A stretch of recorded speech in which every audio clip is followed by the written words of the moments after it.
So we have already covered the important questions from the PPB module D जो कि ethics के साथ related है। तो हम start करने वाले हैं अगले दो चैप्टर, एक है ethics at the workplace and दूसरा है ethical dimension of the employees. So make sure कि आप वीडियोस को जरूर go through करें, काफी important मॉड्यूल है ये principles and practices of banking. आपको डाउनलोड कर लेनी है application which is available at the link iibf.info/app और ऑर्गेनाइजेशन कोड यूज कीजिएगा GEGKT for the iOS user. चलिए आज का सेशन करते हैं start. The first question it says a mid-career banking professional with about 12 years of experience notices a growing disconnect between junior employees and the senior management's strategic goals, leading to friction. According to the principles of ethical career progression, what is the most appropriate role for this professional to adopt to foster a better ethical environment? तो क्या एक better इसके person के पास एक role हो सकता था इस प्रोफेशनल के लिए जो इसको अदा करना पड़ेगा ताकि एक ज्यादा अच्छा एथिकल एनवायरनमेंट बन पाए? Option 8 says focus exclusively on resolving their own teams interpersonal issues कि अपने interpersonal issues को टीम को रिजॉल्व करें। देखो अपने टीम के इंटरपर्सनल इश्यूज को रिजॉल्व करना डेफिनेटली एक वैलिड एक्टिविटी है इस पर्टिकुलर लेवल के लिए कि एक्सक्लूसिवली हम फोकस करें ब्रॉडर रिस्पॉन्सिबिलिटी के ऊपर ताकि जूनियर स्टाफ को हम अलाइन कर पाए with the senior management's vision and the pressure, but it's not the absolute correct answer over here. ठीक है, तो ऑप्शन बी पर चलते हैं। Act as a bridge familiarising junior employees with the pressures faced by the senior management, guiding them to make the decisions so as to enhance the bank's reputation. ये बिल्कुल सही है। देखो एम्प्लॉयज जो होते हैं जिनका 15 या उससे ज्यादा साल का एक्सपीरियंस होता है जो कि mid to senior management stage के बीच में आते हैं, like after 7 to 15 years, right, उनको फैमिलियराइज कराना चाहिए एम्प्लॉयज को कि सीनियर्स किस तरह का प्रेशर फेस करते हैं, राइट, एंड जो बोर्ड मेंबर्स हैं वो कैसा प्रेशर प्रेशर फेस करते हैं, और साथ ही साथ अपने सबॉर्डिनेट एम्प्लॉयज को गाइड भी करना चाहिए, राइट, ताकि वो डिसीजंस इस हिसाब से ले पाए ताकि जो टॉप ब्रास है वो प्रिजर्व्ड रहे एंड बैंक की रेपुटेशन जो है वो इनहेंस हो। सो मिडल मैनेजर का ये रोल रहता है कि वो कंडक्ट करें सो दैट की अंडरस्टैंडिंग एंड रेपुटेशन जो है मैनेजमेंट की वो बनी रहे। So option B is going to be the correct answer here.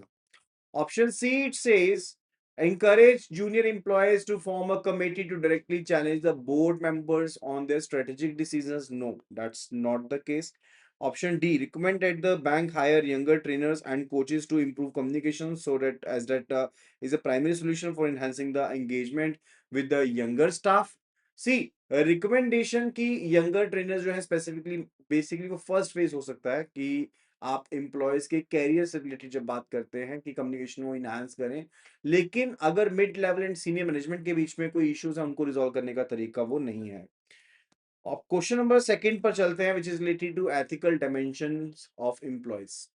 An NBFC which is being managed by the Rohit Sharma decides to outsource its customer complaint redressal system। ठीक है, तो NBFC है जो कि मैनेज की जा रही है रोहित शर्मा जी के द्वारा, डिसाइड करती है कि वो आउटसोर्स करेंगे मैनेजर कंप्लेंट रिड्रेसल सिस्टम को, a function that has a significant bearing on it's public image, जो कि पब्लिक इमेज से बहुत ज्यादा अटैच्ड है, कस्टमर रिटेंशन से बहुत अटैच्ड है। तो जो रेगुलेटरी फ्रेमवर्क है, why would this arrangement be classified as material outsourcing, इसको मटेरियल आउटसोर्सिंग क्यों क्लासिफाई किया जाएगा, एंड अल्टीमेट रिस्पॉन्सिबिलिटी क्या रहेगी एनबीएफसी के बोर्ड की इस सिनेरियो में, that we need to answer. Option 8 says that it is material because the cost of outsourcing is high. The board's role is limited to approving the initial contract with the service provider. See, cost definitely materiality को understand करने के लिए एक factor होता है, लेकिन ये कोई सोल या प्राइमरी रीजन नहीं मानते हम कि हमने देखना हो कि कोई आउटसोर्स एक्टिविटी है उसकी मटेरियलिटी एग्जिस्ट करती है कि नहीं करती, खास करके जब बैंक की जो रेपुटेशन है वो स्टेक के ऊपर हो। तो बोर्ड का जो रोल है वो अप्रूवल के बाद का भी चलता है, सिर्फ अप्रूवल को लेकर के नहीं है, रेगुलर रिव्यू करना फ्रेमवर्क को सेटअप करने का काम भी बोर्ड का ही रहता है। Option A is not correct, truly not correct. Option B, it is material because it has a potential to significantly impact the NBFC's reputation, customer service, and board retains ultimate responsibility for the outsourced activity। बिल्कुल सही है। कि material outsourcing and board की responsibility के अगर बारे में हम बात करें तो मटेरियल आउटसोर्सिंग जैसे कि वैसे अरेंजमेंट अगर वो खत्म हो जाते हैं तो सिग्निफिकेंटली बिजनेस ऑपरेशंस के ऊपर, प्रॉफिटेबिलिटी के ऊपर, रेपुटेशन के ऊपर या कस्टमर सर्विस के ऊपर इम्पैक्ट पड़ेगा। तो if we say that we want to see if something is materially altering और material है किसी पर्टिकुलर पॉइंट पर, राइट, तो हम क्या चीज देखेंगे कि अगर ये चीज डिसरप्ट हुई तो बिजनेस ऑपरेशंस के ऊपर क्या इम्पैक्ट पड़ने वाला है, what will be the impact on the business operations, right. Second की रेप्यूटेशन के ऊपर क्या इम्पैक्ट पड़ेगा, वो भी चीज देखनी होती है। एंड फर्दर इसके अलावा प्रॉफिटेबिलिटी के ऊपर क्या इम्पैक्ट पड़ेगा, प्रॉफिटेबिलिटी के ऊपर क्या इम्पैक्ट पड़ेगा और कस्टमर सर्विस के ऊपर क्या इम्पैक्ट पड़ेगा, राइट। अगर ये चीजें इम्पैक्ट हो रही हैं तो definitely we will be saying कि भाई ये तो मटेरियल चीज है। So that is absolutely correct for this option, option B is the correct answer. Option C it says it is not material, ये तो कहता है कि मटेरियल नहीं है, जबकि ऐसा नहीं है, मटेरियल तो ये है। बिकॉज पोटेंशियल इम्पैक्ट तो पड़ेगा, पोटेंशियल इंपैक्ट तो पड़ेगा and ultimate responsibility board of directors की ही रहेगी, right. Option D says it is material only the service provider is located in the high risk jurisdiction. देखो लोकेशन जो होती है सर्विस प्रोवाइडर की वो KYC third party Reliance tools rules के related रहती है, वो बेसिकली मटेरियल आउटसोर्सिंग की डेफिनेशन से रिलेटेड है ही नहीं है। एंड अल्टीमेट रिस्पॉन्सिबिलिटी किसकी है, डेलीगेट कर रहे हैं, ऐसा तो ना डेलीगेट जिसको कर दे उसकी रिस्पॉन्सिबिलिटी होगी, वो तो बोर्ड ऑफ डायरेक्टर्स की है। Option D is also not correct. Now let's move toward the question number 3. A newly established financial services firm, which is led by CEO Kane Williamson, is experiencing several instances of employees cutting corners to meet aggressive sale targets, leading to customer complaints. तो एक नई establish financial services firm है जिसको Kane Williamson चला रहे हैं, उनको बहुत से ऐसे इंस्टेंसेस मिल रहे हैं एम्प्लॉयज के कि आप टारगेट्स को पूरा करने के लिए बहुत कुछ कर रहे हैं, राइट, जिससे कस्टमर कंप्लेंट बढ़ रही हैं। The firm lakhs a formal code of ethics based on the common causes of unethical behavior. What is the most likely reason employees are pleading innocence when confronted? ठीक है, तो सबसे ज्यादा बेसिक रीजन क्या होगा, मोस्ट लाइकली रीजन क्या होगा कि एम्प्लॉयज जो है वो कह रहे हैं कि हमें माफी दो जब उनसे बातचीत करी जा रही है, राइट, कि वो तो बेकसूर है। The employees are influenced by unprincipled leadership from the top. ठीक है, कि अनप्रिंसिपल्ड लीडरशिप है टॉप मैनेजमेंट से, who are known to be involve in the unethical practices.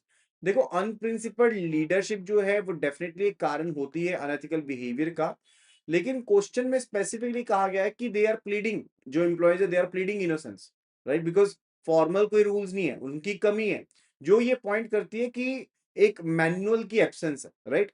तो डेफिनेटली जो सिनेरियो है कोई एविडेंस नहीं देता कि अनप्रिंसिपल्ड आपकी टॉप मैनेजमेंट एग्जिस्ट करती है। Option is not correct. The firm has created a culture where the ends are appropriated और appreciated more than the means, rewarding high performers regardless of their method. यानी कि method कोई सा भी हो, just आपने अचीव कर लिया वो बहुत है। अपलॉडिंग करना देखो अनएथिकल अचीवर्स की वो भी एक वैलिड रीजन है अनएथिकल बिहेवियर का कि लोग फिर परवाह नहीं करते, लेकिन जो कोर इशू है कि वो प्ली करे इनोसेंस के लिए, दैट इज रिलेटेड टू कि डॉक्यूमेंटेड स्टैंडर्ड नहीं है, राइट, जो बेसिकली जिनको कसूरवार ठहराया जा सकता है। So option B is also not correct, although this is otherwise true, option A and B both are otherwise true, लेकिन इस क्वेश्चन के अकॉर्डिंग नहीं है। Option C, it says the absence of a code of ethics manual allows some employees to pretend ignorance of the rules and claim their unethical actions were unintentional. Absolutely, that is the case. कि कोई manual नहीं है तो कोई मानने को तैयार नहीं है कि हमें क्या पता था ये चीज गलत है, ये तो वो चीज हो रही है। Option D, the employees are following the behavior of senior co-employees who regularly focus on personal work during the office hours, setting a poor example. अब यहाँ पर देखो co-employees का impact पड़ता है, वो भी एक recognized issue है, लेकिन that's not the point. वो point है ही नहीं है यहाँ पे, right? Option D is also not the correct answer. चलिए अभी next question पर चलते हैं। A bank employee, Virat Kohli, has access to confidential information that a major corporate client is on the verge of defaulting on a massive loan, an event that will significantly drop its stock price once public. Before this news is officially announced, Virat advises his friend Steve Smith to sell his shares in the company. According to employee ethics guidelines, what specific misconduct has Virat committed? तो ये कौन सी चीज की गई है जो information अभी public domain में नहीं है, उस इन्फॉर्मेशन को प्रोवाइड कर दिया है? Option eight says abuse of official position for the personal gain. See, जो अब्यूज होता है पोजीशन का, ठीक है, यहाँ पर वो चीज तो है कि हाँ उनको इंफॉर्मेशन मिली, लेकिन जो एब्सोल्यूट टर्म है दैट इज इनसाइडर ट्रेडिंग। क्या है? इनसाइडर ट्रेडिंग है, जो इस तरह के फाइनेंशियल मिसकंडक्ट से रिलेटेड होती है। अब्यूज ऑफ ऑफिशियल पोजीशन जो टर्म है वो एक थोड़ी सी ब्रॉडर टर्म है, जिसमें लेट्स से आप ट्रैवल क्लेम कर रहे हो या ऑफिस रिसोर्सेज का जो यूज है वो पर्सनल यूज के लिए कर रहे हो, तो वो broader term, right? Option B, violation of proprietary data confidentiality. Proprietary data का मतलब होता है इंटेलेक्चुअल प्रॉपर्टी, या जो ट्रेड सीक्रेट होते हैं ना कंपनी के, उनको पब्लिक कर देना, यानी कि जो नॉन नेसेसरी पब्लिक इंफॉर्मेशन है उसको आप पब्लिक कर दोगे तो जो ब्रीच होता है उसको हम कहते हैं कि आपने violation of proprietary data confidentiality किया है। This is not related to it. Option C, that is the insider trading, absolutely the correct answer, बिल्कुल सही आंसर है। Insider trading is the correct point over here, कि employees जो trading कर रहे हैं इंटरनल इंफॉर्मेशन के बेस पर, वो इंफॉर्मेशन जो कि अभी पब्लिक में अवेलेबल नहीं है, तो that is the case of the insider trading, right? So option C is the correct answer here. And what about the option D? Option D, it says job discrimination based on proximity to the employer. No, आप special preference दे रहे हो customers को जो आपके friends हैं, relatives हैं, normal business के दौरान, that is said to be the same, उसको हम कहते हैं job discrimination based on proximity to the employee, right? लेकिन कॉन्फिडेंशियल इंफॉर्मेशन को यूज करना फाइनेंशियल मार्केट्स में, that's insider trading, not the job discrimination. So option D is also not the correct answer. Now let's move toward the question number 5, that is ethics at the workplace. It says an individual, Sachin Tendulkar, has reached his mid 30s and is successful in his career. Having achieved his personal goals of salary, savings, and promotions, he feels a growing sense that his focus has been too narrow. According to the something's bigger than the self concept, what realization is crucial at this stage? तो कौन सी realization जो है वो crucial होती है stage के ऊपर, जो ज्यादा आपको एक फुलफिलिंग लाइफ देगी, राइट? तो उसके बारे में वी नीड टू आंसर। यानी कि एक पर्सन है जो अपनी लाइफ में चीजों को अचीव कर चुके हैं, राइट, एंड उन्होंने अपने जो पर्सनल गोल्स है, सैलरी, सेविंग, प्रमोशन को अचीव कर लिया है, उनमें ग्रोइंग सेंस है कि उनका जो फोकस है वो बहुत नैरो है। तो something bigger than the self का कंसेप्ट जो है इस्तेमाल करते हुए कौन सी रियलाइजेशन जो होगी वो क्रूशियल स्टेज के ऊपर, that we need to answer. देखो, फुलफिलिंग लाइफ जो है वो सिर्फ पर्सनल सक्सेस से नहीं आती है, एक चीज तो समझनी पड़ेगी। लेकिन अगर कोई पर्सन अपनी एबिलिटीज को, अपने रिसोर्सेज को, अपने इन्फ्लुएंस को इस्तेमाल करता है सिर्फ अपने से बढ़ करके, लाइक अगर आप सोसाइटी को कंट्रीब्यूट करते हो, बाकियों की हेल्प करते हो, उनको मेंटर करते हो, एक इम्पैक्ट क्रिएट करते हो या एक लेगेसी छोड़ देते हो, तो वो ज्यादा एक बड़ा इम्पैक्ट डालती है, राइट? सो रियलाइजेशन के की इम्पैक्ट क्या होते हैं कि आप शिफ्ट करते हो फ्रॉम सेल्फ टू अदर्स, यानी कि खुद के लिए रिकॉग्नाइज हो गए, खुद के लिए कमा लिया, वो बहुत है। लेकिन जो फुलफिलमेंट है वो तब आती है जब पर्सनल ग्रोथ ट्रांसलेट होती है एक कलेक्टिव गुड में, right? And beyond the material goods the things must be going, right? यानी कि आप फाइनेंशियल स्टेबिलिटी तो आपको मिल गई, करियर सक्सेस तो मिल गया, वो तो इंडिविजुअल की नीड को सक्सेस करेगा, नीड को फुलफिल करेगा। लेकिन जो लॉन्ग टर्म सेटिस्फेक्शन मिलेगी वो आपको पर्पस ड्रिवन एंगेजमेंट से मिलेगी, ठीक है? And that's related to wholeness, यानी कि आपको कंप्लीटनेस मिलती है जब आप एक डायमेंशन में तो काम कर रहे हो, लेकिन आप डीपर जो तब मिलती है जब आप अपनी वैल्यूज को, रिलेशनशिप्स को एंड कंट्रीब्यूशन को अलाइन करते हो, right? So we can say कि जो रियलाइजेशन है वो पर्सनल गोल से हटके है, कि आप दूसरों को सर्व करो, कम्युनिटी को सर्व करो, सोसाइटी को सर्व करो, वो ज्यादा मीनिंगफुल चीज बनती है, राइट? ऑप्शंस देखते हैं। The realization that the active life is ending and one must now focus on individual social objectives like helping others financially. See, जो प्रेजेंट है, ठीक है, बेसिकली ये जो चीज दी गई है ना कि आप अपने आप को realisation at the active life ending हो गई है and one must now focus on the individual social obligations like helping others financially, ये पेसिमिस्टिक व्यू है। वो पेसिमिस्टिक व्यू है, लेकिन क्योंकि जहां पर लोग रियलाइज करते हैं कि एक्टिव लाइफ एंड हो गई है एंड अगर आप सोशल ऑब्लिगेशन है आपकी, गोल क्या है कि आपको इस चीज को समझना पड़ेगा, आपको इस चीज को समझना पड़ेगा कि ये कोई एंड ऑफ एक्टिव लाइफ नहीं है। गोल ये है कि जो रियलाइजेशन है वो पहले ही हो जाना चाहिए, ताकि ये स्टेट ऑफ हेल्पलेसनेस आपको मिले ही ना, कि भाई एक्टिव लाइफ तो खत्म हो गई, वो स्टेट ऑफ हेल्पलेसनेस आपको मिले ना। Option A is not correct. Option B says the realization that by this age one should have already fulfilled all the obligations to family and community and can now focus on global causes। देखो जो concept है वो basically थोड़ा सा हटके है, वो hierarchy of obligations related है कि पहले खुद का सोचो, फिर फैमिली का, कम्युनिटी का, देश का, फिर ग्लोबल लेवल के ऊपर। लेकिन वो कोई कंप्लीट सीक्वेंस नहीं है। लाइक आपको बेसिकली एक ब्रॉडनिंग पर्सपेक्टिव चाहिए होता है, कोई चेकलिस्ट नहीं चाहिए, ठीक है? आपको अपना पर्सपेक्टिव बड़ा करना है, कोई चेकलिस्ट नहीं है। So option B is not correct. Option C, the realization that one can rise above narrow perceptions of self growth and contribute to the society, and then can shift, and that this shift can happen as early as in the mid 30s, absolutely true, right? यानी कि better realisation क्या होती है कि आप एक early stage में realise कर लेते हो, कि अर्ली मिड एज में सेट कर लेते हो कि something bigger is there than the self, यानी कि एक पर्सन के खुद की नीड से हट करके भी है, आपको अपनी नैरो परसेप्शन को रिलेटेड टू सेल्फ ग्रोथ को छोड़ना पड़ेगा ताकि आप सोसाइटी की तरफ कंट्रीब्यूट कर पाओ। यानी कि एक प्रोएक्टिव शिफ्ट आपको लेना पड़ेगा पर्सपेक्टिव में आपके एक्टिव करियर के दौरान ही। अगर आप बिल्कुल एंड में जाकर के सोचते हो, वो एक आपके पास एंडलेसनेस हो जाएगी, हेल्पलेसनेस हो जाएगी कि भाई अब तो यही करना है, अब तो यही हमारी ऑब्लिगेशन है। दैट्स नॉट द केस, ठीक है? तो option C is absolutely the correct answer. Question number sixth over here. A lender is processing a loan application for rupees 1.5 lakh under a priority sector scheme for a small business owner. Miss Alice Perry, the lender wants to ensure they are following, वो ensure करना चाहते हैं कि they are following the fair practices codes for the lenders. Which of the following actions would be a violation of the code specific guidelines such for such loans? इस तरह के loans के लिए कौन से स्पेसिफिक गाइडलाइंस हैं जिनको वो फॉलो नहीं कर रहे हैं, right? And that we need to answer, जिनको वायलेट किया गया हो। ऑप्शंस देखते हैं। Acknowledging the loan application in writing and providing a time frame for the disposal, this is mandatory requirement। ये जो रिक्वायरमेंट है ना, this is actually a mandatory requirement, ठीक है?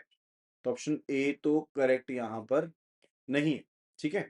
And option B it says conveying the rejection of the loan application verbally to save time as the amount is small, no that's not in the case. ये तो direct violation हो जाएगा। यानी कि 2 लाख तक के जो लोन होते हैं, तो वहां पर तो आपको इन राइटिंग बताना पड़ता है मेन रीजन या रीजंस जो थे रिजेक्शन के एप्लीकेशन के स्टिपुलेटेड टाइम के अंदर। वर्बल रिजेक्शन जो है वो सफिशिएंट नहीं है। So option B is absolutely the correct answer. Ensuring the loan application form is comprehensive and it includes information about processing fees and prepayment options. Absolutely, ये भी requirement है, खास करके जहां पर जो loan application priority sector advances है 2 लाख तक की है, वो कॉम्प्रिहेंसिव होनी चाहिए एंड फीस की एंड बाकी सब चीजों की डिटेल उसमें मेंशन होनी चाहिए। So option B C is not the correct answer, this is actually requirement that should be there. Releasing all securities promptly after the loan is fully paid off by Miss Perry, absolutely correct। ये तो expected fair practice है, this is a expected fair practice। तो की fair practices क्या होती है? That is no collateral security, क्योंकि loan जो है 2 लाख तक का अगर हो, if we say कि जो लोन है वो 2 लाख रुपए तक का है, राइट? ये सीन है।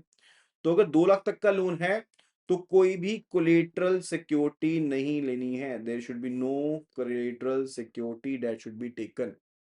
दूसरा है no prepayment penalty,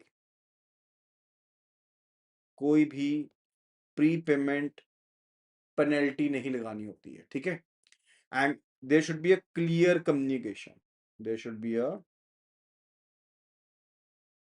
clear communication about the facts and कोई भी कोर्सिव प्रैक्टिसेस का इस्तेमाल नहीं करना है। यानी कि रिकवरी जो होनी चाहिए वो बिना किसी हैरेसमेंट के होने चाहिए, so no coercive process practices और प्रोसेसेस, राइट, ये चीज होगी है। And there must be a proper grievance addressal mechanism, proper grievance mechanism होना चाहिए। तो ये आपके फेयर प्रैक्टिसेस हैं विच मस्ट बी देयर, ठीक है जी। सो ऑप्शन जो है यहाँ पर B, that is the correct answer. Now let's move toward the question number 7. A bank customer, Mr. Joe Root, lodges a complaint under the whistleblower policy alleging a serious misuse of office by a senior bank official. He sends the complaint directly to the Reserve Bank of India.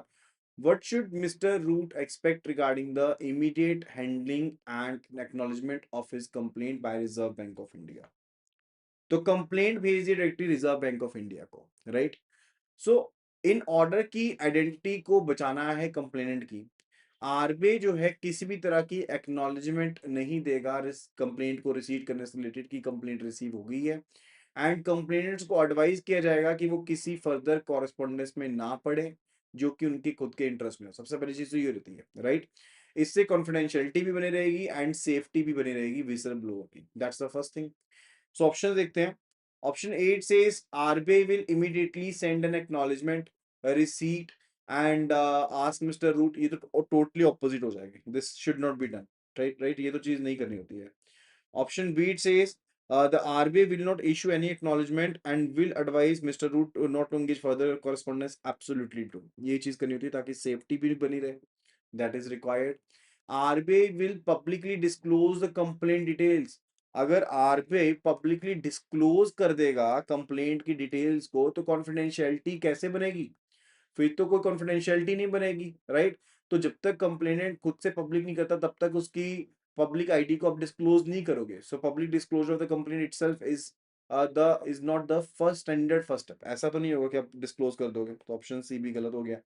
RBI will first ascertain at the Mr. Root's bank whether the complaint has any merit before deciding to keep the identity confidential। देखो RBI जो है वो identity को secret रखेगा उसको बाहर निकलने से, राइट।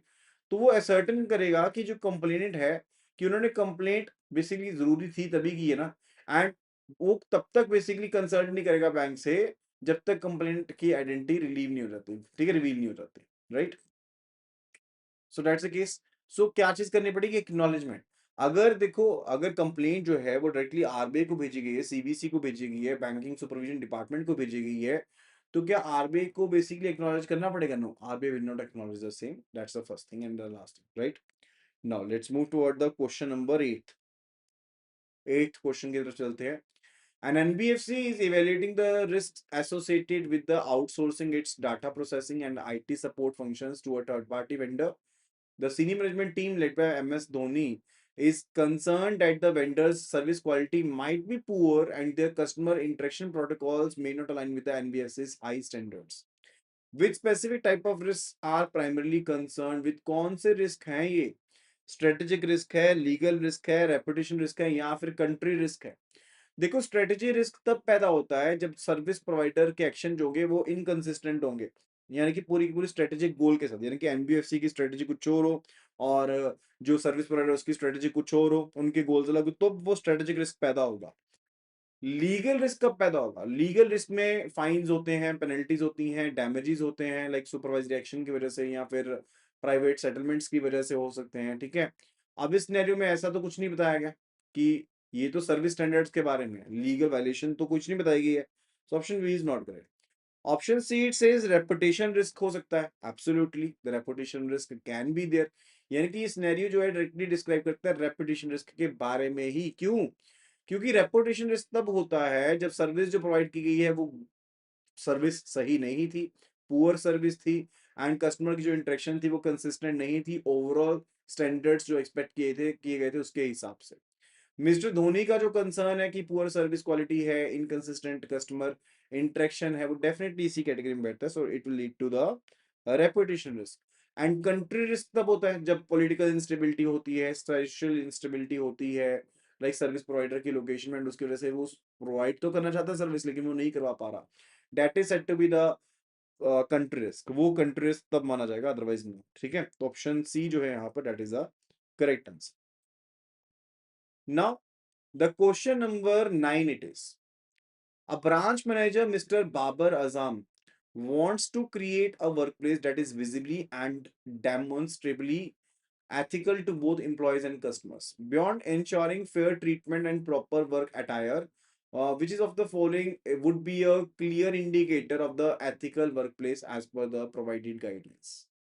तो fair treatment and proper work attire के हिसाब से बियॉन्ड इसके अलावा और क्या चीज़ हो सकती हैं जो एक क्लियर इंडिकेटर है कि एक एथिकल वर्कप्लेस जो होगा उसके लिए जो गाइडलाइंस होगी। Displaying a list of employees who have received the highest performance bonuses to motivate others. ठीक है, सी अगर आप बोनस इंफॉर्मेशन को शोकेस करते हो वो कोई इंडिकेटर नहीं है सच एथिकल वर्कप्लेस से रिलेटेड। वो एक अनहेल्दी कंपटीशन क्रिएट कर सकता है एथिकल इन्वायरमेंट की जगह पर, सो that is not true. ensuring all the customer facing employees are trained to upsell premium products during the every interaction। C that is a cross selling. जो sales है वो important है, लेकिन जो आपका एथिकल वर्कप्लेस होता है दैट्स रिलेटेड टू कि आप करेक्ट एंड ऑथेंटिक इन्फॉर्मेशन दे रहे हो कस्टमर्स को, प्रॉपर्ली कम्युनिकेट कर रहे हो, राइट। दैट्स नॉट रिलेटेड कि आप अपसेल कर रहे हो हर एक अपॉर्चुनिटी के ऊपर, वो तो बेसिकली एक प्रेशर टेक्टिक की तरह उसको देख सकते हैं। So option B is not. confining conversations strictly to work related talks and discouraging any form of personal interaction between the colleagues। सी अगर आप चीजों को रोकते हो, बातचीत करने से रोकते हो कि वर्क रिलेटेड ही करना है ये वो कि आप बिल्कुल भी कोई पर्सनल इंटरेक्शन ना करो, राइट। वो तो एक बहुत ज्यादा एक्सट्रीम इंटरप्रिटेशन हो जाएगी एंड उससे वर्क एनवायरनमेंट बहुत ज्यादा बुरा बन जाएगा। इससे क्या होगा कि मेन चीज क्या है कि आप नॉन वर्क रिलेटेड डिस्ट्रैक्शंस को रोकना चाहते हो, राइट। जो प्रोडक्टिविटी को रोकेंगी उनको टोटली एलिमिनेट करना सही नहीं है कि हम उनको टोटली एलिमिनेट कर दें, that is not correct. Option D, prominently displaying the names of the official responsible for core activities and escalation of the details for the complaints। Absolutely, that can be with a part। यानी कि अगर आप ethical workplace बनाना चाहते हो तो आपको definitely showcase करना चाहिए उन मेजर ऑफिसर्स के नाम, ऑर्गेनाइजेशन के जो रिस्पॉन्सिबल हैं कोर एक्टिविटीज के लिए, एंड एस्केलेशन डिटेल्स लाइक जहां आप कंप्लेंट डाल सकते हो अगर कोई सर्विस क्वालिटी में डिससेटिस्फेक्शन है। इससे ट्रांसपेरेंसी भी बढ़ेगी और अकाउंटेबिलिटी भी आपकी बेटर होगी। So it will lead to, इससे इस चीज से क्या होएगा, दो चीजें होंगी, एक तो ट्रांसपेरेंसी जो है वो भी बढ़ेगी, ठीक है, और अकाउंटेबिलिटी भी बढ़ेगी क्योंकि इंप्लॉयज को भी रहेगा कि इनकी कंप्लेंट हो सकती है तो अकाउंटेबिलिटी भी बढ़ेगी। So these things will refer to. ठीक है जी, so option D is the correct answer. Now the question number 10, a known banking financial company wishes to outsource some of its core functions to streamline operations. However, regulatory guidelines strictly prohibit the outsourcing of certain activities to maintain the integrity of the NBFC's governance and decision-making process. Which of the following functions NBFC's explicitly forbidden कि outsource नहीं करनी है? क्योंकि कई चीजें जो है ना आपके खुद के स्ट्रक्चर के ऊपर इम्पैक्ट डाल सकते हैं, आपके गवर्नेंस स्ट्रक्चर के ऊपर इम्पैक्ट डाल सकते हैं, तो वो चीजों को रोका गया कि भाई आप उनको आउटसोर्स ना करो। वो क्या चीज है उसके बारे में we need to answer. Marketing and retail को नहीं कर सकते क्या? Marketing and sales of retail loan products. C marketing and sales जो है वो प्रोहिबिटेड लिस्ट में नहीं है, दे आर एक्चुअली अलाउड, ये तो अलाउड है, right. This is actually allowed, ठीक है। Option B, decision making process for sanctioning retail loans, like ये ऐसी एक एक्टिविटी है आप जिसको आउटसोर्स नहीं कर सकते, can not B outsource, it can not B outsource. जैसे कि लोन्स को सैंक्शन करना, रिटेल लोन्स को, this is not allowed. Option C, the management of customer data entry, record keeping after a loan is sanctioned। Absolutely, that can be allowed कि outsource कर सकते हो, ये तो outsource हो सकता है। Initial follow up of the customers for loan repayment reminders, yes। Direct recovery agents आप hire करते ही हो रिकवरी करने के लिए, that's allowed। सो आरबीआई कई चीजों को अलाउ करता है, कई चीजों को नहीं अलाउ करता, जैसे डिसीजन मेकिंग फंक्शंस को नहीं अलाउ करता, राइट। सो नॉट अलाउड की कैटेगरी देख लेते हैं हम कि नॉट अलाउड कैटेगरी क्या क्या कहती है। सो जहां पर डिसीजन मेकिंग फंडास चल रहे हैं वो चीजें नहीं अलाउड होती हैं। लाइक लोन को सेंक्शन करना या फिर इन्वेस्टमेंट पोर्टफोलियोज को मैनेज करना, इंटरनल ऑडिट, कंप्लायंस हो गया, केवाईसी एमएल रिस्क हो गया।